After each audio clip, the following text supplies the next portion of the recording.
Hi guys, this is me. இந்த வீடியோவில் நம்ம வந்து என்னோடய ஃபர்ஸ்ட் ஐபிஎல் எக்ஸ்பீரியன்ஸ், அதாவது லைவாக பார்த்த எக்ஸ்பீரியன்ஸ் தான் நான் ஷேர் பண்ண போகிறேன். ஏன் கிரிக்கெட், எனக்கு எவ்வளோ கிரிக்கெட் பிடிக்கும் அப்படிங்கிறது எல்லாமே நம்ம இன்னொரு வீடியோவில் வந்து டீட்டெயிலாக பார்க்கலாம். இது என்னோடய சேனலில் இருக்க ஃபர்ஸ்ட் வீடியோ, அதுவும் வந்துட்டு என்னோடய ஃபர்ஸ்ட் எக்ஸ்பீரியன்ஸ் அப்படிங்கிறதுனால இது எனக்கு ரொம்பவே ஸ்பெஷல். ஸோ ரொம்ப பேசாமல் வாங்க வீடியோக்குள்ளே போகலாம்.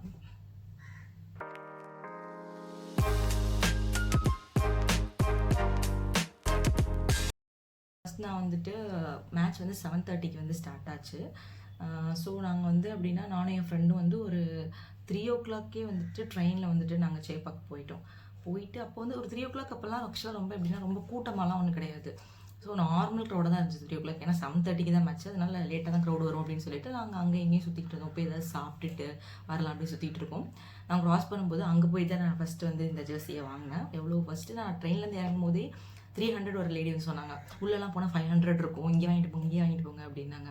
நான் வந்து என் ஃப்ரெண்டு வந்து உடனே இங்கேயே வாங்கிக்கலாம் அப்படின்னு சொல்லிட்டு இருந்தாங்க. நான் வந்து அதெல்லாம் ஒன்று வேணாம், உள்ளே போனால் 100 150 ரூபாய்க்கு இருக்கும் அப்படின்னு சொல்லிட்டு நாங்கள் சொன்னோம். அப்புறம் ஒரு சின்ன பையன், ஒரு 5th standard படிக்கிற பையன், அந்த பையன் வந்துட்டு இந்த மாதிரி வித்துட்டு இருந்தான். சரி, அவன் ரொம்ப வேற பாவமாக வேறு இருக்குது. எல்லாரும் வந்து நம்மக்கிட்ட கெஞ்சுறாங்க, நமக்கு வேறு மனசு கஷ்டமாக இருக்குது. அதுக்குன்னு எல்லாத்தையும் இப்போ எல்லாருக்கிட்டே வாங்கிட்டு இருக்க முடியாதுல்ல. ஸோ அந்த பையன்கிட்ட வந்துட்டு நாங்கள் வந்து வாங்கினோம். இது வந்து 200 ஆச்சு. அப்புறம் ஒரு கேப் வந்து 150 சொன்னால் அப்படி 100க்கு வாங்கிட்டோம். 100 வாங்கிட்டு அப்புறம் வந்துட்டு நானே இங்கேருந்து பெயிண்ட் பாக்ஸ்லாம் எடுத்துகிட்டு போயிட்டேன். மூஞ்சில் வந்து சிஎஸ்கே அப்படின்னு சொல்லிட்டு எடுக்கிறதுக்கு பெயிண்ட் பாக்ஸ் இங்கேருந்து வாங்கிட்டு போனேன். ஏன்னா அங்கே போயிட்டு நம்ம நடந்து போகும்போதெல்லாம் மூஞ்சிலேருந்து வரைவாங்க அப்படின்னு சொல்லிட்டு ஆல்ரெடி என் ஃப்ரெண்ட்ஸ் போயிருந்தேன், அவங்க எக்ஸ்பீரியன்ஸ்லாம் சொன்னாங்க. ஸோ நான் என்ன பண்ணேன், இங்கேருந்து அதெல்லாம் வாங்கிட்டு போயிட்டோம். அப்புறம் போயிட்டு நாங்கள் சாப்பிட்டுட்டு நாங்கள் வந்துட்டு ஒரு லைனில் வந்து ஒரு 4:30க்கெலாம் போயிட்டு லைனில் நிற்க ஆரம்பிச்சிட்டோம். எனக்கு வந்துட்டு இ லோவர் தான் புக் பண்ணியிருந்தோம்னு நினைக்கிறேன். அதுக்குள்ளேயும் மறந்துருச்சு, எத்தனை மேட்ச் போனால் இன்றைக்கே மறந்துருச்சு எந்த ஸ்டாண்டுங்கிறது. இ லோவர் தான் நினைக்கிறேன். அங்கே வந்துட்டு நாங்கள் ஃபஸ்ட்லேயே போய் லைனில் நின்ட்டோம். எங்களுக்கு முன்னாடி ஒரு 20-30 பேர் தான் இருந்திருப்பாங்க. நாங்கள் போய் லைனில் நின்ட்டு சும்மா ஜாலியாக எல்லாரும் இந்த கேமராலாம் வந்துட்டு பேசுகிறீங்களா அப்படின்னானுங்க. தம்பி எதுவும் வேண்டாப்பா, நானே வந்தது எங்கள் வீட்டில் இருக்கிறது தெரியாதுப்பா அப்படின்னு சொல்லிட்டு இருந்தேன். எங்கள் வீட்டில் இருக்கவங்களுக்கு தெரியாது, நான் மேட்ச் போயிட்டு தான் நான் வந்து வீட்டில் இருக்கவங்களுக்கு வீடியோ எடுத்து அனுப்புனேன். அது மட்டும் இல்லாமல் நமக்கு கொஞ்சம் கேமரானாலே ஷை, அதனால் வேண்டாம் பப்ளிசிட்டிலாம் வேண்டாம், அப்புறம் ஏதாவது பேசி அப்புறம் என்ன திக்கு போட்டு மிதிப்பானுங்க. அதனால நோ, நீங்கள் அப்படியே இருந்துக்கோங்க. வேறு ஏதாவது ஒரு அழகாக ஒரு பொண்ணு வந்தாங்கன்னா அவங்கள எடுத்து கண்டென்ட் பண்ணிக்கோங்க, எங்களை ஆளை விட்டுருங்க அப்படின்னு சொல்லிட்டு நானே ஃப்ரெண்ட்ஸ்க்கே போயிட்டு வந்து லைனில் நின்னதுக்கப்புறம் மாட்டு என்னாச்சு அப்படின்னா, லைனில் நின்றுட்டு கொஞ்சம் நேரம் கழிச்சு அப்படியே ஒரு 5:30 போல் உள்ளே வந்து சவுண்ட் செக் பண்ணிட்டு இருந்தாங்க. அனிருத் வராங்கன்னு நமக்கு தெரியும், அதனால ஸோ அனிருத் பாட்டெலாம் போட்டு சவுண்ட் செக் பண்ணிட்டு இருந்தாங்க. அப்புறம் வந்துட்டு ஒரு அரௌண்ட் 5:30 போல் வந்துட்டு ஓப்பன் பண்ணிட்டாங்க. ஓப்பன் பண்ணோடனே உள்ளே போனோடனே செக்கிங்லாம் பண்ணாங்க. என் பக்கத்தில் இருக்கவங்க அக்கா எல்லாருமே பேக் வச்சுருந்தாங்க. நான் வந்துட்டு இன்னும் எல்லோரும் பேக் வச்சுருக்காங்க, நம்ம தான் டிக்கெட்டில் வந்துட்டு பேக்லாம் எதுவும் அலோடு இல்லை, நம்ம தான் வந்துட்டு எடுக்காமல் வந்துட்டோம். ஒன்றுமே எடுக்கல, நான் வந்து எதுவுமே இல்லை. என்னோடய ஃபோனை கொஞ்சம் அமௌண்ட் ஜிபே வந்து அங்கே இருக்காதுன்னு சொல்லியிருந்தாங்க. ஸோ கொஞ்சம் அமௌண்ட் கையில் வச்சுருந்தேன், பேன் பேக்கெட்டில் வச்சுருந்தேன். அப்புறமாட்டி மற்றபடி வேறு எதுவுமே நான் எடுத்துகிட்டு போகல. டிஷ்யூஸ் அவ்வளோதான். அதுக்கப்புறம் இந்த பெயிண்ட் பாக்ஸ் அவ்வளோதான், வேறு எதுவுமே எடுத்துகிட்டு போகல. இவங்கெல்லாம் வந்து வாட்டர் பாட்டிலு, பேக்கில் ஏதோ டச்சப் திங்ஸ் இதெல்லாம் நிறையா வச்சுருந்தாங்க.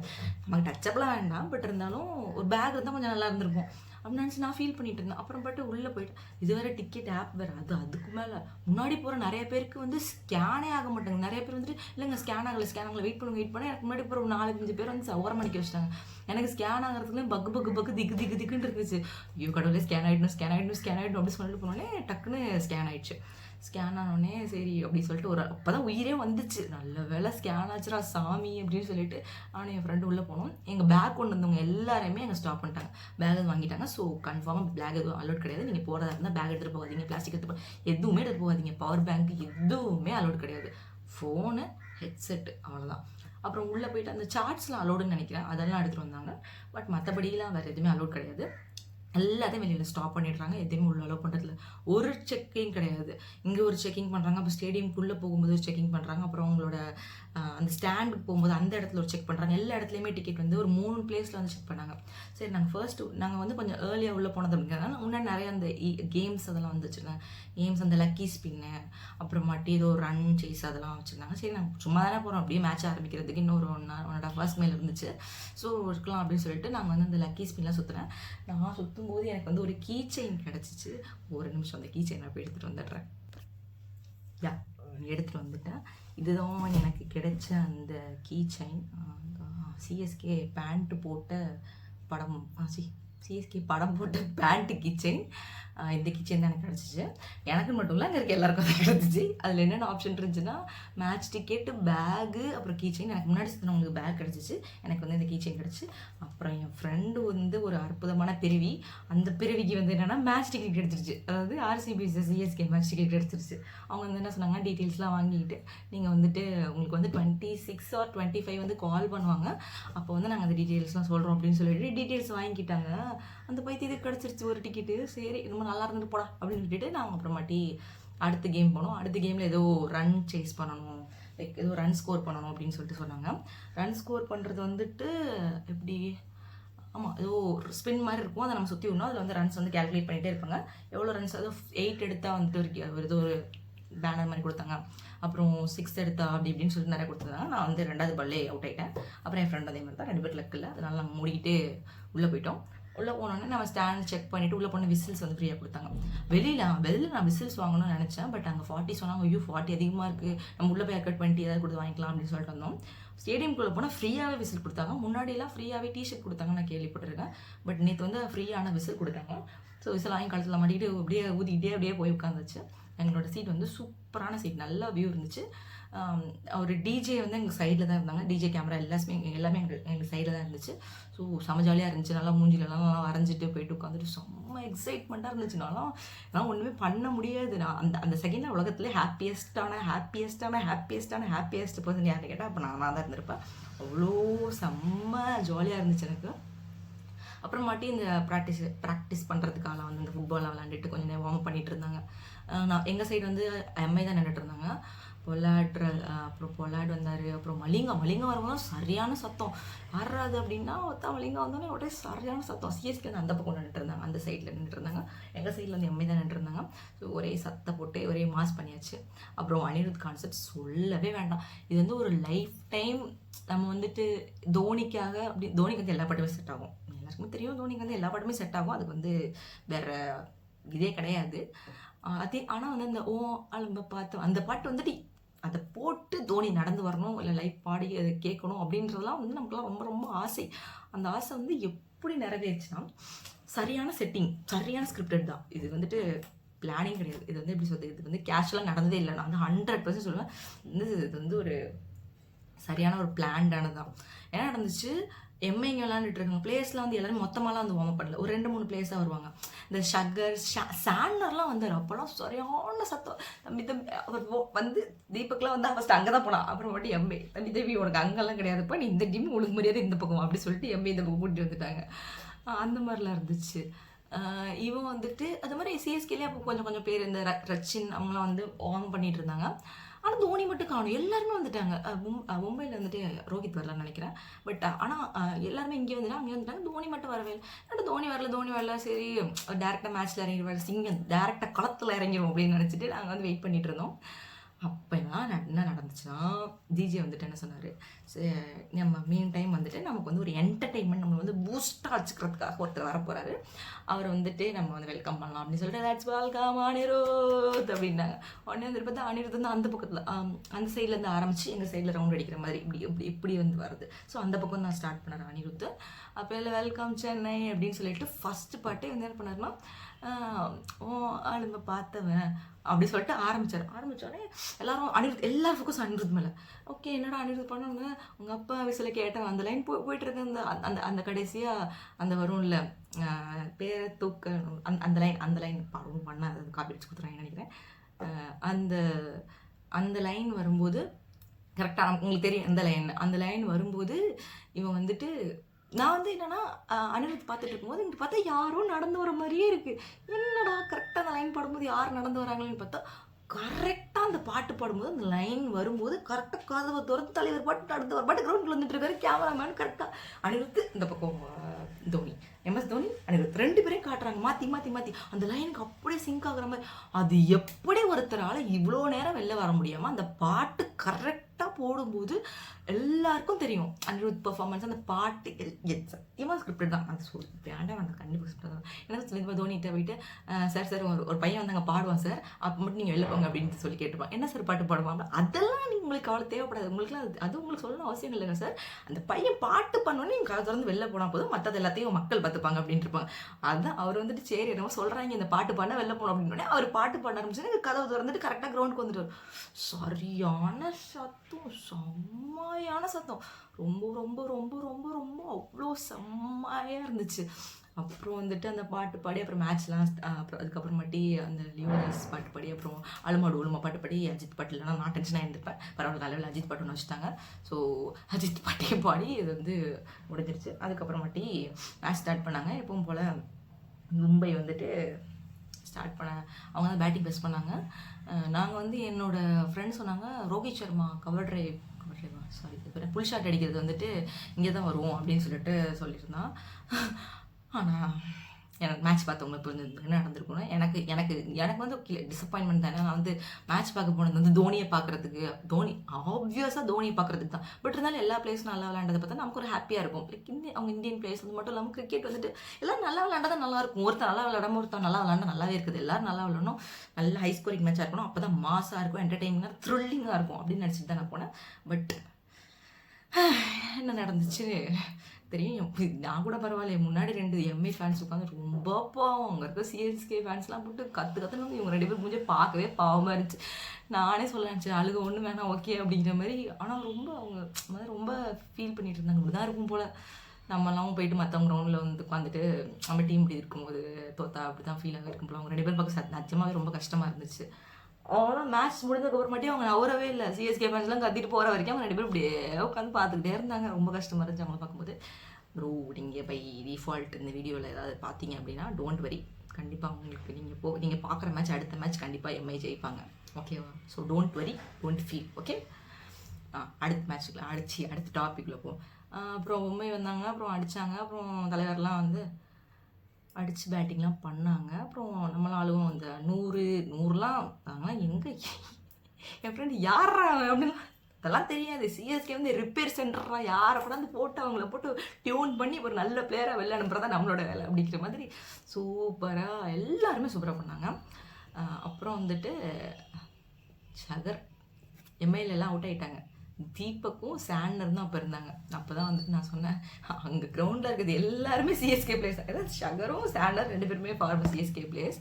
ஸோ அதான் சிஎஸ்கே சுற்றி ஃபுல்லாகவே சிஎஸ்கேவாக தான் இருந்துச்சு சொல்லிட்டு அவன் ஷகர் என்ன அந்த போல பழக்கிறான். டே இங்கே இருக்கும்போது என்னடா 1-2 அடிச்சுட்டு இருப்பான், அங்கே போயிட்டு 4-6 அடிச்சுட்டு இருக்கு அப்படிங்கிற மாதிரி தான் இருந்துச்சு. ஆனால் நல்லா எம்ஐ வந்து இந்த ரெட் சிப்பை கொடுத்து தீபக் ஷகர்கிட்ட கொடுத்து அதான் அந்த எந்திரன் படத்தில் வரும்ல, நான் ஒரு மீம் கூட பார்த்தேன். ரெட் சிப் எடுத்து தீபக் ஷகரில் போட்டு வன்மம் சிப் எடுத்து போட்டு கற்று விக்கெட் எடுத்துகிட்டு அவன் நல்லா 6-4 அடி ஒன் டீம் அப்படிங்கிற மாதிரி தான் அவனை மாற்றி வச்சுருக்காங்க. பட் பரவாயில்ல, பார்க்க நல்லா இருந்துச்சு. அப்புறம் மறுபடி தோனி தூக்கி போட்டு 2 மிதிச்சார் கடைசியாக கிளைமேக்ஸில், அதுவும் சூப்பராக க்யூட்டாக இருந்துச்சு. அப்புறம் சிஎஸ்கே பேட்டிங் வந்தாங்க. சிஎஸ்கே பேட்டிங் வந்துட்டு அது ஒரு ரச்சன் எல்லாருமே சூப்பராக பெர்ஃபார்ம் பண்ணாங்க. நல்லா பார்க்க என்டர்டெயின்மெண்ட்டாக இருந்துச்சு. டிஜேயுமே வந்து நல்லா என்டர்டெய்னிங்காக வச்சுக்கிட்டாங்க. லைக் நம்ம டவுன் ஆகும்போது அவங்க வந்து சொல்லிக்கேன்னு சொல்லிட்டு அந்த லைட் ஷோ, அப்புறம் லைட் லிஃப்ட் பண்ணுறது, அப்புறம் மெக்சிகன் வேவ்ஸ் எல்லாம் ஒரு மாதிரி நம்மளை என்கேஜிங்காக வச்சுருந்தாங்க. தூங்கி விழுந்துடாமல் இருக்கிறதுக்காக என்னென்ன பண்ண முடியுமோ கஷ்டப்பட்டு உசுரை கொடுத்து டிஜே கத்திட்டு வேலை பார்த்துட்டு இருந்தாங்க. ஆனால் எனக்கு கொஞ்சம் டயர்ட் ஆகிடுச்சு. நான் அடிக்கடி போயிட்டு கோக் குடிச்சிட்டு வந்துட்டு இருந்தேன். அப்புறம் கோக்லாம் வந்துட்டு இடத்துக்கு கொண்டாந்து கொடுத்தாங்க அப்படின்னா 70 ருபீஸ் வாங்குவாங்க. நீங்கள் அங்கே போய் வாங்கினீங்கன்னா 60 ருபீஸ் தான். ஸோ 10 ரூபா இங்கே கொண்டாந்து கொடுக்குறவங்க எக்ஸ்ட்ரா வாங்குவாங்க. அப்புறம் ஃபுட்டு எல்லாமே கேவலம் உச்சக்கட்ட கேவலம், பார்த்தாலே அதை வாங்க தோணவே இல்லை. எல்லாமே இத்தினூண்டாக இருக்கும். பாக்ஸ் பெருசாக இருக்கும், உள்ள ஓப்பன் பண்ணி இத்தினூண்டாக இருக்கும். அது 200 300 சொல்லுவாங்க. ஸோ பட்னியாக இருந்துட்டு வந்துடுங்க நீங்கள் போனால். நான் அப்படி தான் இருந்தோம். ஒரே ஒரு சிக்கன் ரோல் வாங்கினோம், இவ்வளோ பெருசு இருந்துச்சு, 100 சொன்னதுனால வாங்கினோம். பாக்ஸ் ஓப்பன் பண்ணி பார்த்தா இவ்வளோ தான் இருக்குது. அந்த பாக்ஸோட காவாசி தான் அந்த சிக்கன் ரோலே இருந்துச்சு. அந்த கரும்பு வேறு ரொம்ப ட்ரையாக வேறு இருந்துச்சு. ஸோ அதை நான் சாப்பிடல, என் ஃப்ரெண்டு தான் தின்னுச்சு. அது எல்லாத்தையும் போட்டால் திங்கும், அதனால் தின்றுச்சு. ஸோ அப்புறமாட்டி வேறு என்ன, தண்ணியுமே அது மாதிரி கொஞ்சம் நேரம் தான் இருந்துச்சு. அப்புறம் கொஞ்சம் நேரம் கழிச்சு காலி ஆகிடுச்சு. ஸோ கோக்னால கொஞ்சம் நாங்கள் உயிர் வாழ்ந்தோம், கோக் ஃபேண்டானால கொஞ்சம் உயிர் வாழ்ந்தோம். அப்புறம் மேட்ச் முடிஞ்சிச்சு. அப்புறம் வேறு என்ன மேட்ச்சில் இருந்துச்சு, அப்புறம் அந்த தோனி என்ட்ரி, இதை போய் மறக்க பாருங்களேன். தோனி என்ட்ரி என்னன்னா எப்படி சொல்கிறது, கொஞ்சம் ஒரு 10 பால் இருக்கும். நம்ம வந்து ஒரு 3-4 ரன் அடிச்சா வின்னு. அந்த அந்த கட்டத்தில் வந்துட்டு இல்லை, என் பக்கத்தில் இருந்தவங்களாம் கிளம்பிட்டாங்க எந்திரிச்சு. தோனி வரமாட்டான், அதுக்கப்புறம் அஸ்வின் தான் வந்தாலும் வரும், யாரும் வர வேணாம், 4 ரன் தானே இருக்குது, ஜடேஜாவும் ரச்சின் தட்டி தட்டி எடுத்துருவாங்க, 1-2 கொடுத்தலாம், 6 அடிச்சா கூட அது முடிஞ்சிடும் அப்படின்னு நினச்சிட்டு இருந்துட்டு இருக்கும்போது பார்த்தா திடீர்னு ஜடேஜா அவுட் ஆயிடுவார். அது வந்து எப்படின்னா வந்து வந்து ஒரு கம்யூனிகேஷன் எரர்னு சொல்லலாம், ரன் அவுட் சான்சஸ். பட் நான் அந்த இடத்துல யாரை ரொம்ப கடுப்பாகி நான் வந்து வெறுத்தது யாருன்னா சிஎஸ்கே ஃபேன்ஸு தான். என்ன பண்ணாங்கன்னா லைக் அந்த டிஜே வந்து வி வாண்ட் அப்படி என்ன வேணும் அப்படின்னு கேட்கும்போது நம்ம வந்து 6 or 4 அப்படின்னு சொல்லலாம். அப்போ வந்து யாராவது தோனி தோனின்னு கற்றுனாங்க, fine fine fine fine fine. அது வந்து சத்தியமாக ஜாலியாக இருந்துச்சு, சூப்பராக இருந்துச்சு, அதெல்லாம் எக்ஸ்பெக்ட் பண்ணதான் ஓகே. பட் அங்கே 2 பிளேயர்ஸ் விளையாண்டுட்டு இருக்காங்க. அங்கே இருக்கிறது யார், ஜடேஜா அண்ட் ரவீந்தர் ரச்சின் 2 பேர் இருந்தாங்க. விளையாண்டுட்டு இருக்கும்போது ஜெயிச்சிரும், ஆப்வியஸாக நம்ம அந்த மேட்ச் ஜெயிச்சோன்னு தெரில. பட் அவங்க விளையாண்டுட்டு இருக்கும்போது ஒரு மாதிரி அவங்களுக்கு மென்டல் ப்ரெஷர் ஏற்றுற மாதிரி கத்துனாங்க எல்லாரும், தோனி தோனி தோனி. சத்தியமாக எனக்கு கிரிக்கெட் தெரிஞ்சதே தோனியால் தான். I love him like a hell. என்னோட விஷன் போர்டில் கூட தோனியை வந்து நான் மீட் பண்ணுறதா என்னோட விஷனாகவே இந்த வருஷத்துக்கு நான் வச்சுருக்கேன். ஸோ அந்த மாதிரி ஒரு எனக்கு அவ்வளோ பிடிக்கும். பட் எனக்கே கடுப்பாச்சுடா நீங்கள் பண்ணது. எவ்வளோ அந்த அந்த பிளேஸ்க்கு நீங்கள் ரெஸ்பெக்ட் கொடுக்கணும். ஜடேஜாலாம் 2023 அந்த அப்போல்லாம் எவ்வளோ கஷ்டப்படுத்தி அவர் வரும்போதெல்லாம் அவுட் ஆகுங்கன்னு சொல்லி அவர் வந்து அந்த போஸ்ட் அவங்க ஒய்ஃப்லாம் ஷேர் பண்ணி எவ்வளோ கஷ்டப்பட்டு கடைசியாக அந்த மனுஷன் அடித்து நமக்கு வந்து ஐபிஎல் கப் வாங்கி கொடுத்தாரு. மறக்கவே மாட்டேன். மறந்தீங்கன்னா நீங்கள் ஒரு மனுஷனே கிடையாது. அப்படி இருக்க ஒரு கொஞ்சமாச்சும் கேட்டசி, கொஞ்சமாச்சும் 0.1% கேட்டசி இருந்துச்சா? திரும்ப வந்துட்டு அவுட் ஆகுங்க, அவுட் அவர் 1 அடிக்கிறார், அவுட்டு அப்படிங்கிறானுங்க. அவர் வந்து அவர் பேட்டில் பால் பட்டாலே வேணுங்க, அவுட். செம்ம கடுப்பு. நானும் மூஞ்சில் அந்த தலையில் அந்த சிஎஸ்கே கொடியை போட்டேன். நான் சிஎஸ்கே ஃபேனே கிடையாதுடா, இவனுங்க கூட உட்காரத்துக்கு நான் சிஎஸ்கே ஃபேனே கிடையாதுடா அப்படிங்கிற மாதிரி தான் இருந்துச்சு. அது வந்து சத்தியமாக ரொம்ப ரியலி பேட். எனக்கே ஐ ஃபெல் பேட் ஃபார் ஜடேஜா. எப்படின்னா அந்த ஜடேஜா வந்துட்டு இவங்க கத்துற ப்ரெஷர்லானே தான் அவர் ஓடி இருந்திருப்பார். அந்த இதில் வந்து ஓடி அந்த ப்ரெஷரில் தான் ரச்சினுமே சரி ஜடேஜாவுமே சரி அந்த கன்ஃபியூஷன். நீங்கள் எவ்வளோதான் நல்ல பிளேயராக இருந்தாலும் உங்களை வந்து என்விரான்மெண்ட் வந்து கண்டிப்பாக அஃபெக்ட் பண்ணும். நீங்கள் ப்ளூ லாக்னு நீங்கள் அனிமே பார்ப்பீங்களா என்னன்னு தெரில, பட் ப்ளூ லாக்குங்க பைத்தியம். நான் அதுக்கு மேலே ஒரு பைத்தியம். இந்த பேஸ்கெட் பால் இந்த வாலிபாலுக்கு ஒரு அனிமே வரும், ஹைக்கூவில் வந்துட்டு அதே மாதிரி பண்ணுவானுங்க. அந்த லைக் அந்த ஃபேன்ஸ் வச்சு ஒரு ப்ரெஷர் பில்ட் பண்ணி ஒரு டீம் வந்து தோக்கடிக்கிறதுக்காக ஒரு இன்னொரு டீம் வந்து ஒரு ஸ்ட்ராட்டஜி பண்ணும். அதே மாதிரி தான் இதுவும். நீ வந்து உன் டீம் ஆள் தோக்கடிக்கிறதுக்கு நீயே கத்துற, அவன் உன் டீம் ஆள் தான், நான் ஒத்துக்கிறேன், நீ காசு கட்டி வந்திருக்க, நிறைய பேர் கஷ்டப்பட்டு வெளில இருந்து வாங்கிட்டு கூட வந்திருப்பீங்க, ரொம்ப செலவு பண்ணிருப்பீங்க, 10,000 வாங்கியிருப்பீங்க, 10,000 டிக்கெட் வாங்கியிருப்பீங்க, ஃபைன் எவ்ரிதிங் ஃபைன். வரட்டும், தோனி வரட்டும், கண்டிப்பாக வருவார். நீங்கள் மூடிக்கிட்டு இருந்தாலே கண்டிப்பாக வருவார். அது ஏன் நீ ஒரு ப்ரெஷராக போட்டு ஒருத்தவங்களை வந்து மென்டலாக வந்து அவங்கள டேமேஜ் பண்ணி அவங்கள வந்து அந்த மேட்ச்லேருந்து வெளில அனுப்பி அவங்கள பிரேக் பண்ணி இது வந்து இன்டர்னலாகவும் அவங்களுக்கு நிறையா அஃபெக்ட் பண்ணும். இது எப்போ உங்களுக்கு புரிய போகுதுன்னு எனக்கு தெரியல. எனக்கு வந்து இது 2023 எப்போ எனக்கு புரிஞ்சிச்சு. நானுமே ரொம்ப எக்ஸ்பெக்ட் பண்ணேன். டக்குன்னு எனக்குமே அப்போ யோசிப்பேன், டக்குன்னு அவுட் ஆனால் டக்குன்னு தோனி ஒரு அப்படின்னு யோசிப்பேன். ஆனால் பட் அதுக்கப்புறம் ஜடேஜா அந்த பேசினதாக இருக்கட்டும், அவர் அவங்க ஒய்ஃப் சொன்னதாக இருக்கட்டும், அப்போ தான் எனக்கு நிறையாவே நான் வந்து நிறைய யோசித்தேன். அவங்களும் பிளேயர் தானே, அவங்களும் சிஎஸ்கேக்கு தானே விளையாடுறாங்க, வேற யாருக்கும் விளையாடல. அவங்க நம்ம டீம் பிளேயர் தானடா, நம்ம டீம் பிளேயர் தானே, வேற யாரும் கிடையாது. அப்புறம் ஒய் ஹேட் கிடையாது. பட் எனக்கு தெரியும் நீங்களாம் அவ்வளோ கெட்டவங்க கிடையாது, நம்மளாம் அவ்வளோ கெட்டவங்க கிடையாது. நம்ம வந்து உடனே நம்ம மற்ற ஆர்சிபி நண்பர்கள் வேறு ஏதாவது ஒரு நண்பர்கள்லாம் வந்துட்டு சிஎஸ்கே தற்குறி, அவங்க டீமே வந்துட்டு வெளில அனுப்புறதுக்காக அவங்க கத்துவாங்க அப்படிலாம் எதுவும் டைலாக்லாம் ஒன்றும் பேச வேண்டாம். சிஎஸ்கே ஃபேன்ஸ் நல்ல ஃபேன்ஸ் தான். பட் என்ன பண்ணுறது, அவங்களுக்கும் நம்ம எவ்வளோ தான் நம்ம இருந்தாலும் அந்த ஒரு சின்ன விஷயம் புரியாது. அந்த மாதிரி இந்த ஒரு சின்ன விஷயம் சிஎஸ்கே ஃபேன்ஸ்க்கு புரியலை. பட் நெக்ஸ்ட் டைம் இதை புரிஞ்சுட்டு அவங்க வந்துட்டு ஓகே எல்லாரும் பிளேயர்ஸ் தான், கொஞ்சம் அவங்கள மென்டல் ப்ரெஷர் பண்ணாமல் இருந்தால் போதும். அவங்களே அவுட் ஆவாங்க, தோனி வரணும் வருவார், கண்டிப்பாக ஜெயிப்பார். நான் தோனி விளையாட நான் பார்த்துக்கிட்டு தான் இருக்க போகிறோம். அவரே சொன்னார், வீல் சேரில் இருந்தால் கூட இழுத்து கொண்டாந்து விளையாட விட்டுருவாங்க அப்படின்னு சொல்லிட்டு அவரே சொல்லிட்டார். நம்ம பார்க்க தான் போகிறோம், ஜாலியாக என்ஜாய் பண்ண தான் போகிறோம். கேமாக பாருங்கள். So no vengeance, no nothing, அதெல்லாம் வேணாம். ஜாலியாக இருங்க, ஜாலியாக ஃப்ரெண்ட்ஸை உங்கள் ஃப்ரெண்டு ஆப்போனன்ட் டீம் உங்கள் ஃப்ரெண்ட்ஸ்குள்ளே அடிச்சுட்டு நான் இருங்க, கவலையே கிடையாது. மற்றபடி டீம் பிளேயர்ஸை போயிட்டு எதுவும் மென்டல் ப்ரெஷர்லாம் அந்த மாதிரிலாம் பண்ணாதீங்க. புரிஞ்சுப்பீங்கன்னு நினைக்கிறேன். இந்த வீடியோ யாராவது பார்த்தீங்கன்னா புரிஞ்சுக்கோங்க. அப்புறம் இந்த மேட்ச் நடந்த கேப்பில் இன்னொரு தரம் தான் சூரியன், அவர் தான் SRH. அவருக்கும் நிதாராக ஒரு மேட்ச் நடந்திருக்கு. அது வந்து நான் நைட் வந்து நான் ஹைலைட்ஸில் தான் பார்த்தேன். என்னன்னா எவ்வளோ ரன்னு 256 ரன் அடிச்சிருக்கானுங்க. இந்த தடவை 300 கண்டிப்பாக அடிக்கிறானுங்க, பொழக்கிறானுங்க. எஸ்ஆர்ஹெச்சவர் நான் வேற அவங்கள வேற வம்பிழுத்து வச்சிருக்கேன் ஆஃபீஸில், அந்த கேங்கை வேற அவங்கள வேற நீ எஸ்ஆர்ஹெச்சா அப்படின்னு சொல்லிட்டு அவனுங்களை போட்டு வேற கலாய்ச்சி வச்சிருக்கேன் நான். என்ன கருமமோ என்ன பண்ண போகிறேன்னு தெரில, பார்ப்போம். எஸ்ஆர்ஹெச் இது அதில் வேறு இஷான் கிஷான் தான் வந்துட்டு எவ்வளோ 106 ரன்ஸ் 47 பால்ஸ்க்கு. அப்புறம் ஹெட் வந்துட்டு ஹெட்டெல்லாம் ஒன்றும் சொல்கிறதுக்கு இல்லைங்க ஐயா, 67 ரன் 31 பாலுக்கு. அதெல்லாம் ஒன்றுமே பண்ண முடியாது.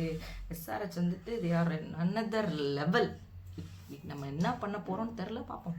மேபி இந்த ட்ரஸ்ட் ஃப்ரெண்ட்ஷிப் அதெல்லாம் நம்மளை காப்பாற்றுதான்னு பார்ப்போம். அப்புறம் வேற என்ன, அவங்க நம்மளை பழக்கிற வரைக்கும் நம்ம காத்திருப்போம். அடுத்த முக்கியமான மேட்ச் இன்னைக்கு நடக்க போகுது. நான் ஈகராக வெயிட் பண்ணிட்டு இருந்தது. என்னோட தலைவன், என்னோட சின்ன குழந்தைய போன வருஷம் என்ன பண்ணீங்க நீங்கள்? கேஎல் ராகுல என்ன சார் பண்ணீங்க நீங்கள்?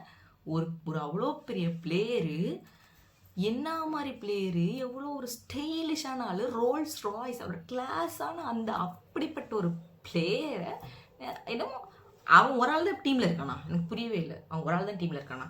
எல்லாரும் தான் இருக்கான். உடனே கேப்டன் தான் பொறுப்பு அப்படின்னு சொல்லிட்டு அவனை பிடிச்சி அந்த கிளி கிளிக்க வேண்டியதாக இருந்து எல்எஸ்ஜி என்ன கரும்போது லக்னோ ஆமாம் அவங்க வந்துட்டு அப்படி பேசி அவரை ஹர்ட் பண்ணி ஒரு பிரச்சனை பண்ணிட்டாங்க. ஒரு எம்பாரஸ்மெண்ட் ஆகி அவன் மனசில் வேறு கண் கலங்க விட்டானுங்க. இப்போ தலை வந்து டிசியில் இருக்காப்புல. இன்றைக்கி எல்எஸ்சி டிசி மேட்ச்சு. இன்றைக்கி அடிக்கிற அடியில் எல்எஸ்ஜியை பொழந்து டிசி ஓட விடணும். இன்றைக்கி நான் வந்து ஃபுல்லாக டிசி தான் சப்போர்ட்டு.